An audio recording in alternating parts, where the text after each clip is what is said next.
All right, guys, today we got a real special guest in the house. We got some mutual brothers in common, but his story has not really been covered in depth like that, and it's a great story. His time in the music industry, he also never got the credit he deserves, man. I'm talking about the one, the only, Cano Almighty. What's up, Panda? Thank you for having me. What's going on, my brother? Yo, man, thank you so much for coming through, bro. I'm so glad to be able to interview you today and get your story. So, with my interviews, I like to do things in chronological order so we can help the people understand you on a deeper level, where you come from and how you got to where you are today. So, Cano, where were you born? I was born in Manhattan in Mount St. Vincent's Hospital. And then how long did your family stay in Manhattan? Probably till I was like 4 years old, something like that. And then they moved to Queens. They bought a house in Queens and moved to Queens. And then how long did you guys stay in Queens?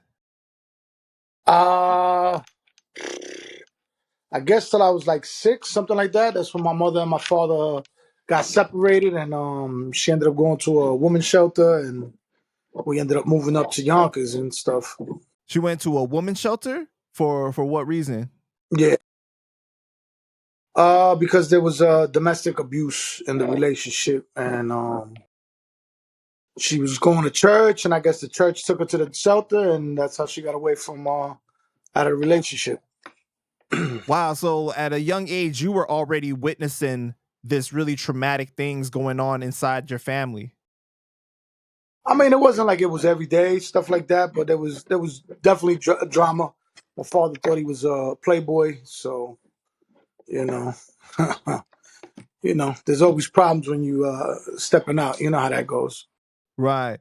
So do you have any like memories of those experiences? Like were you like feeling like scared or like helpless? I'm gonna be honest, I don't really remember too much of it. I remember like hiding one time, but I don't really. Well, I was like 6 years old. I really don't remember too much of that. I mean, I remember being in the shelter, leaving the school in Queens. I remember certain things, but I really don't remember too much of the stuff that was going on. I mean, people tell it to you, and you try to picture it in your head, but to actually physically remember it, nah, it's like a faded, yeah. I don't really got too much memory of that. Right. And how long did you guys end up staying in the shelter for? I think about a year. About a year. And are you Yeah. growing up with siblings at this time?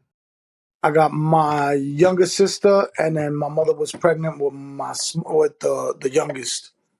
So I got two other sisters. I'm the Wow. oldest. So like while all this is going on with your mom, she's dealing with a lot, but she's pregnant at the same time with your younger sister. Yeah. That's crazy. So then what ends up happening after the shelter? Well, we ended up moving to Yonkers. I ended up going to school in Yonkers, and I basically grew up in Yonkers till like the beginning of the high school. That's when we moved and stuff. But I was in Yonkers most of my early, I guess from like first grade, probably to like high school. But like with your dad, was like he not around anymore, or like what happened with that situation? Nah, my dad was going back and forth, like he was going for custody, and then one time he had kidnapped me, and I ended up going to Spain to live in Spain for a little bit of time, and Whoa. You can't just gloss over it like that. Come on. What do you mean like he kidnapped you though? I mean, it's my dad. He just, I went to visit, and we was out. So like you know, what age are you at this time when this happened? I don't even remember, bro. Honestly, I think I was like, I can't even remember, bro. To be honest with you, I was in school because I went out there twice. Once was to live, and then I came back. I got into something trouble. I think when he grabbed me up, I was probably like 8. Okay, so you're like 8 at the time, and then he just says, "All right, we're going to Spain," and then like you don't know what's going on. Well, the problem is he got into something out here, and he decided to move permanently. So he was out, and then in the process, he took me with him. So at this time, he didn't have custody of you or anything. He just had like visitation. Nah, he just had visitation. But my mother wouldn't let my sisters go, so I was basically the only one that used to go over to see my dad. Got you. Yeah. So then, like, you're in Spain. How do you end up back in America at that time? Well, my mother went out there looking for me, and then she acted like she was gonna get back together with him. And she grabbed me up and she was out. She came back to the States. But she went out there acting like they were getting back together, and once she got me, she brought me back. So then your dad just like stopped pursuing it at that point?